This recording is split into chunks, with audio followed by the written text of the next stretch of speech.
रुद्राय महारुद्राय कालरुद्राय कल्पान्तरुद्राय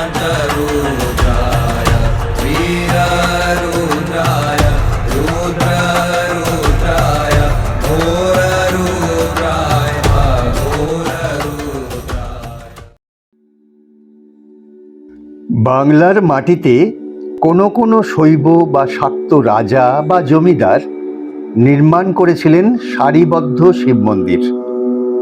1788 খ্রিস্টাব্দে বর্ধমানের নবাবহাটে মহারানী বিষ্ণুকুমারী তৈরি করেন 108টি গুচ্ছ শিব মন্দির।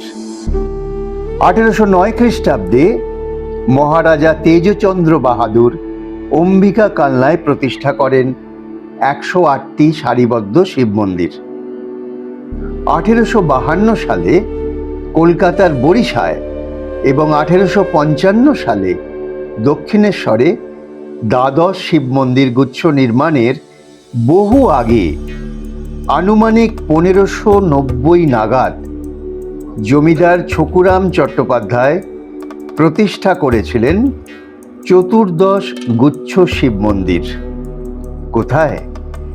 হাওড়া জেলার বাগনানের চন্দ্রভাগ গ্রামে।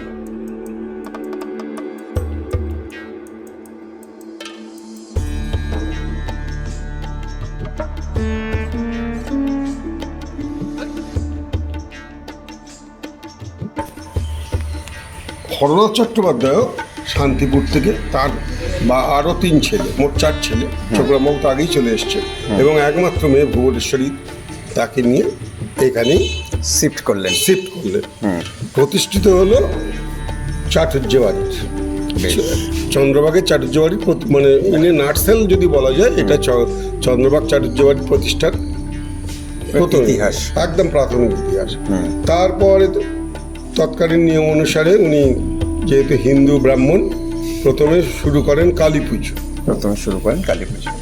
কালী পুজো হওয়ার পর আস্তে আস্তে, কারণ আমরা দুর্গা পুজোকে জানি প্রায় রাজসূয় যজ্ঞেরই সামিল একটা করা হতো বিশেষ তৎকালীন যুগে। তা আস্তে আস্তে তিনি দুর্গা পুজো শুরু করলেন। এখানেই হয়, রাস হয়, দোল হয়, চাঁচড় হয়। তারপরে একে একে 14 শিব মন্দির, চতুর্দশ শিব মন্দির নয়, ত্রয়োদশ শিব মন্দির প্রতিষ্ঠা করেন। তৎকালীন রীতি অনুযায়ী ব্রাহ্মণ ছাড়া ত্রয়োদশ শিব মন্দিরে প্রতিষ্ঠা করার অধিকার ছিল না কারো।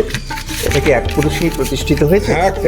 একবারই ছকুরাম বাবুরই হাতেই সব। আচ্ছা। তা আরেকটি, এই যেহেতু এই মন্দিরগুলো শিব মন্দিরগুলোই প্রতিষ্ঠা করা লিঙ্গ, তাই ব্রাহ্মণ ছাড়া কার স্পর্শ করার অধিকার ছিল না।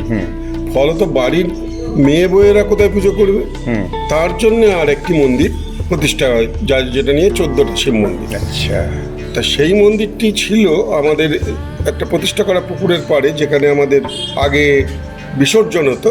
আচ্ছা। এখন একটু দূর হয়ে যাওয়ার জন্য, যেটা বললাম বাজার, ওই বাজারের ধারে, অশ্বিনীবাবুর বাজারের কাছেই সেই পুকুর ছিল। সেই পুষ্করণীর ধারেই ছিল মন্দিরটি।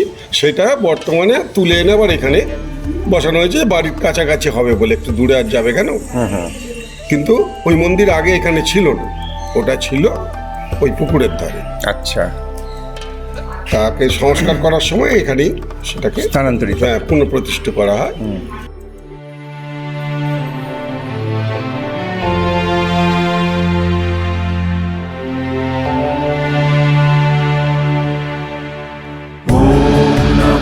शिवाय ॐ नमः शिवाय ॐ नमः शिवाय ॐ नमः शिवाय।